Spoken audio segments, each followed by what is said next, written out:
Have you ever felt like your whole world was crumbling for no reason?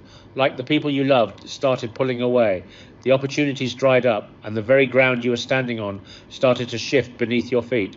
Have you asked yourself, why is everything falling apart right when I was finally starting to believe things could get better? What if the chaos you're running from is actually the signal that God is about to do something in your life that will change everything? You see, we often think blessings come wrapped in peace, but sometimes they come disguised as pressure. And when the pressure increases, it's not always a punishment, it's often preparation. God never wastes pain. When he's about to give you something big, he doesn't announce it with fireworks. He allows the storm to break loose because he's more concerned with your becoming than your comfort. You're not being broken down, you're being rebuilt. The delay is not denial. The silence is not absence. The pruning is not rejection, it's refinement. God is pulling you away from what you thought you needed so he can give you what you were truly made for.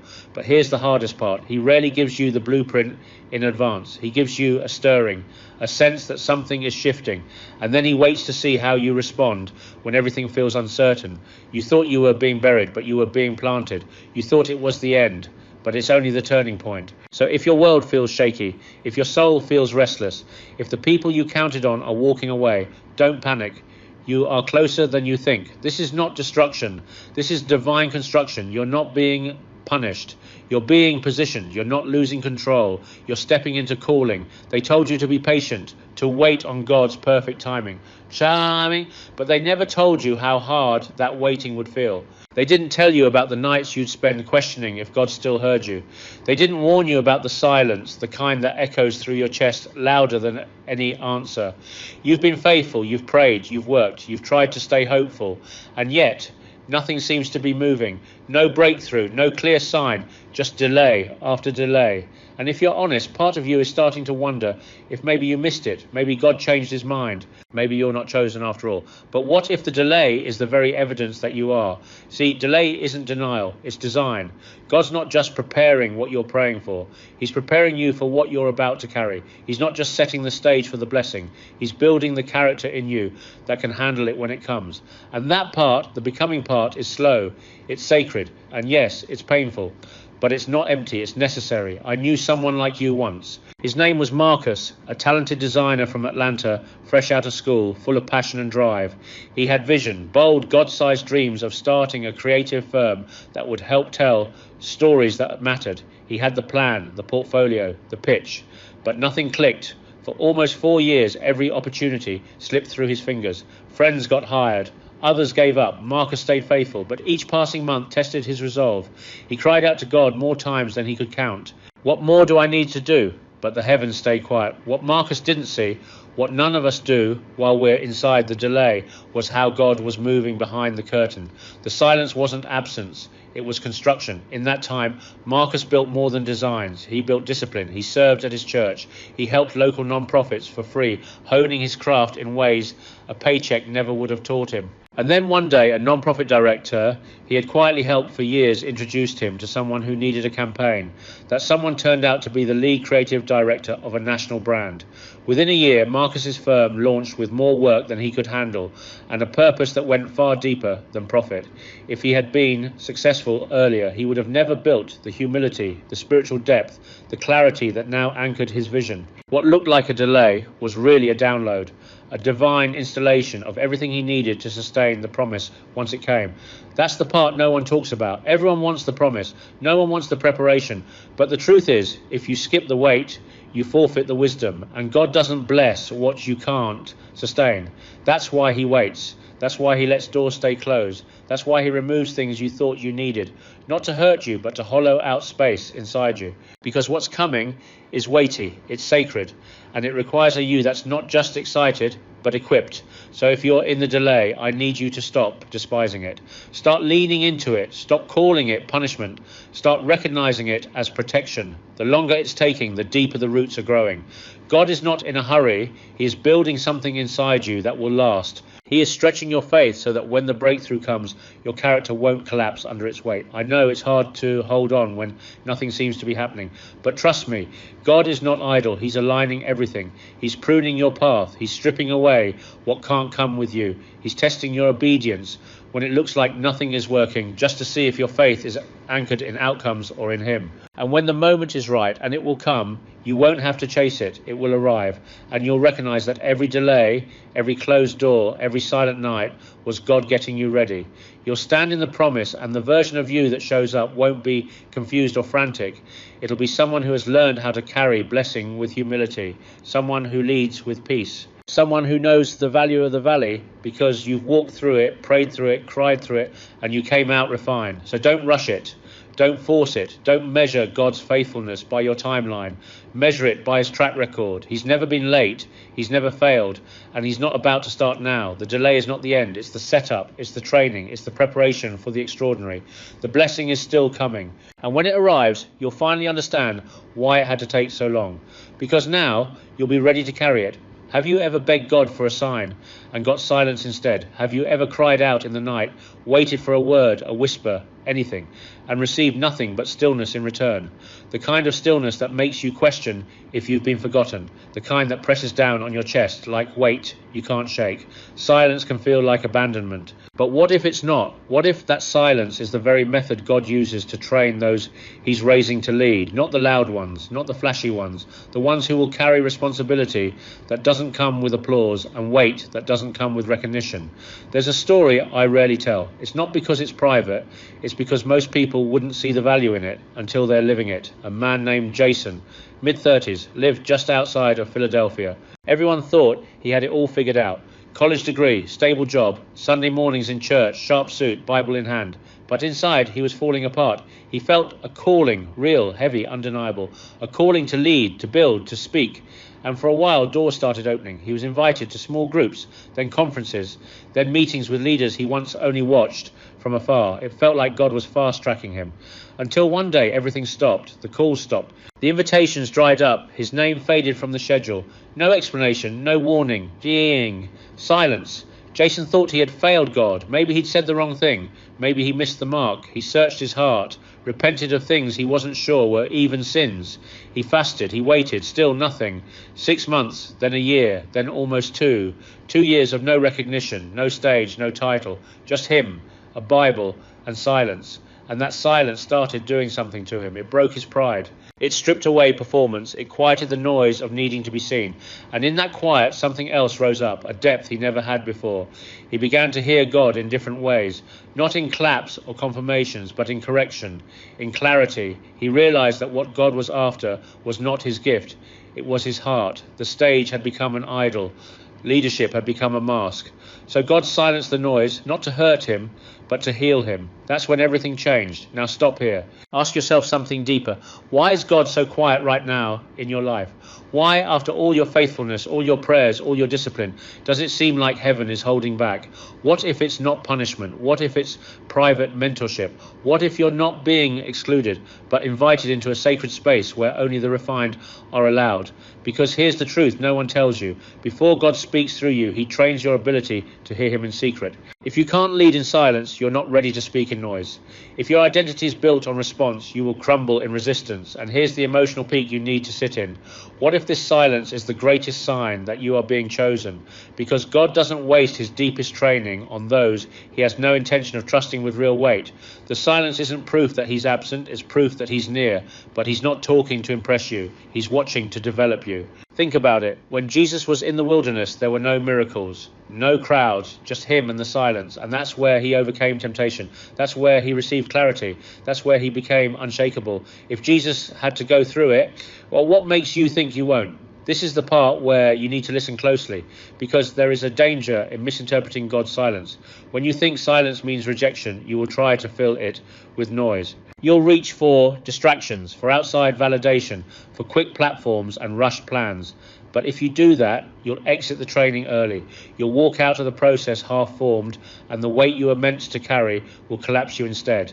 There is something important coming, and what's coming will demand that your confidence is rooted in God, not in attention, that your peace isn't dependent on results, but on relationship, that your discernment doesn't come from applause, but from alignment. So if you're in a season where no one is clapping, no one is calling your name, and even God seems distant, don't run, don't fight it, don't curse it. Instead, lean in, because in that silence, he's building a foundation you'll need when everything gets loud again. He's teaching you to lead without needing to be seen. He's testing your loyalty in obscurity before he trusts you with influence in the spotlight. And the more still it gets, the more you can be sure he's doing something deep. Jason didn't become a leader because people put a microphone in his hand. He became a leader because God silenced every voice until he could hear only one, and that was enough. When the silence finally broke, he wasn't desperate for approval anymore. He was rooted, steady, capable, not just of leading people, but of listening to God. That's the difference. So ask yourself right now, can you be trusted in the silence? Can you still believe in the calling when there's no confirmation? Because if you can, then you're not being delayed, you're being developed. And when the time comes, when the silence lifts and the doors open, you'll walk through not with insecurity, but with authority. And everyone around you will wonder where your strength came from. They'll never know it was built in silence, but you will. You don't always miss your calling in moments of crisis. Sometimes you miss it in moments of comfort, not because you're lazy, not because you're broken, but because it doesn't look like what you imagined. You expected the voice of God to thunder from the heavens, but it showed up in the slow, uneventful hours that all looked the same. And if you're not careful, you'll confuse boredom with uselessness. You'll look around at the routine, the long commutes, the quiet weekends, the prayers that feel like they're bouncing off the ceiling, and assume nothing's happening. But what if that stillness you despise is the very space where your next assignment is being formed? Have you ever asked yourself why God allows long stretches of nothing? Why he doesn't just accelerate your breakthrough, reveal the full blueprint, make the next move obvious?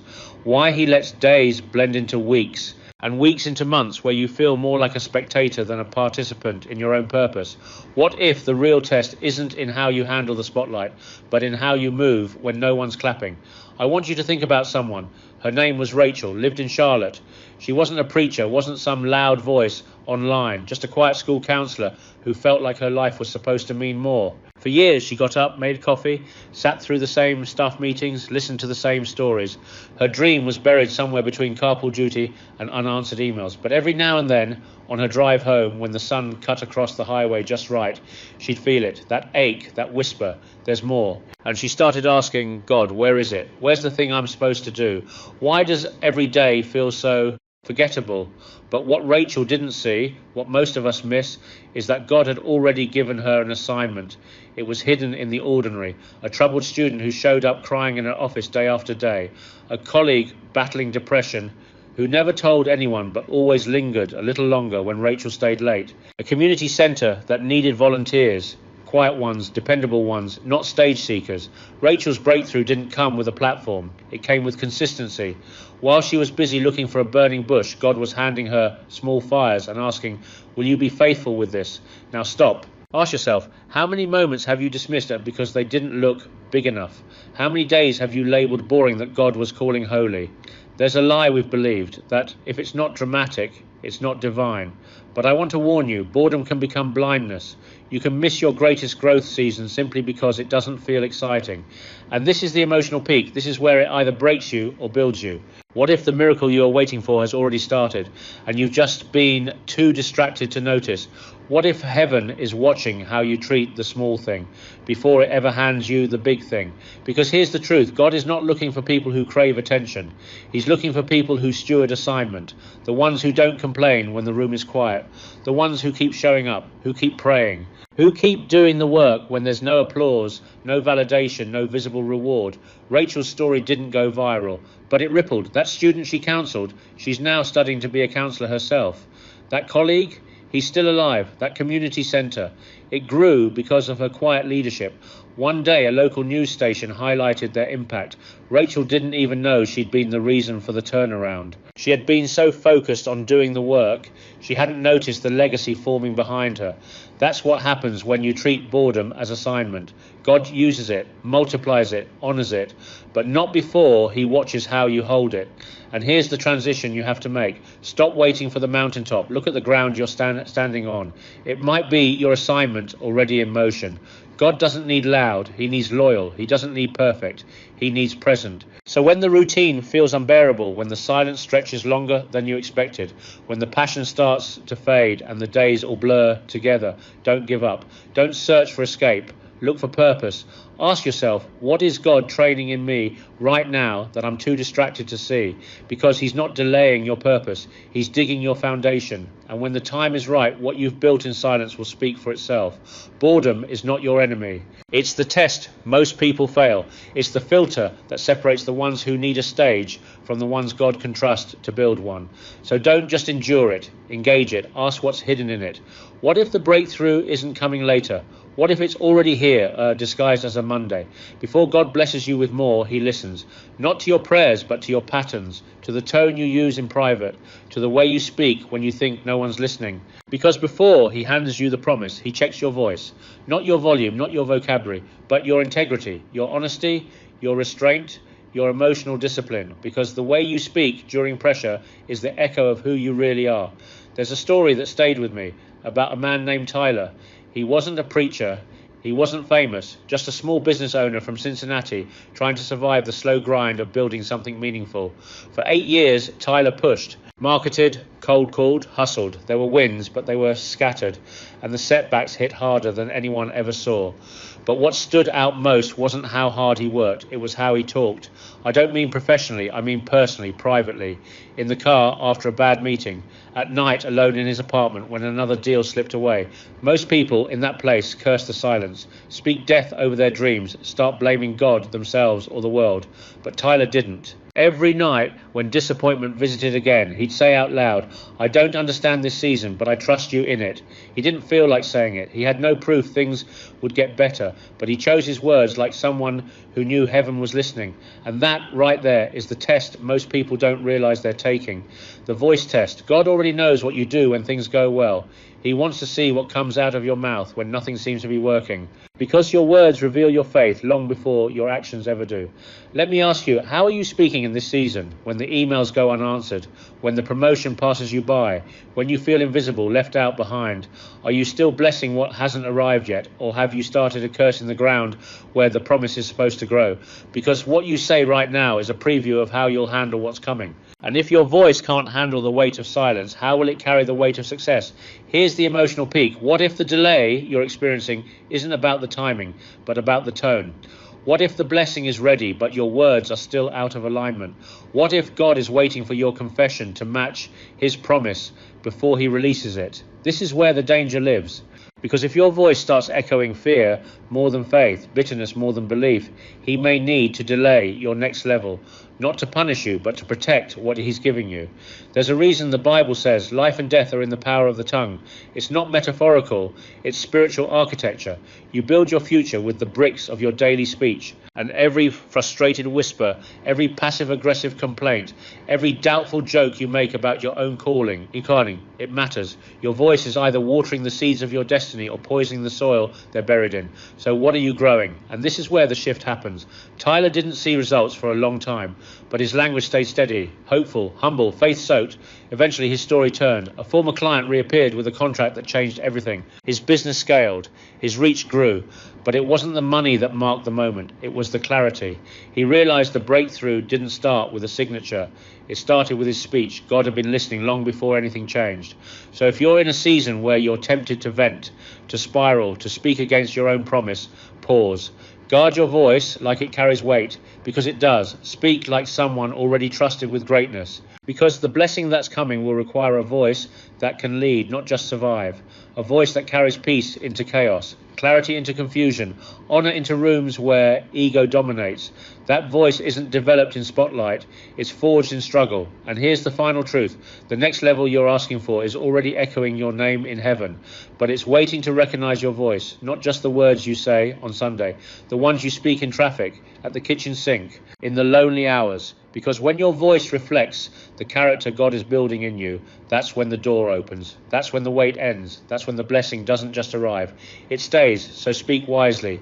You're being tested, not in silence alone, but in the sound of your soul.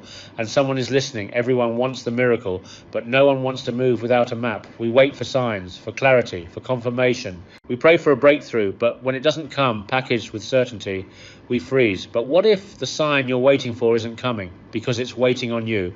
What if God's not asking for more prayers, more plans, or more proof, but for one simple thing, obedience? Not once it makes sense, not once it feels right, but before all of that.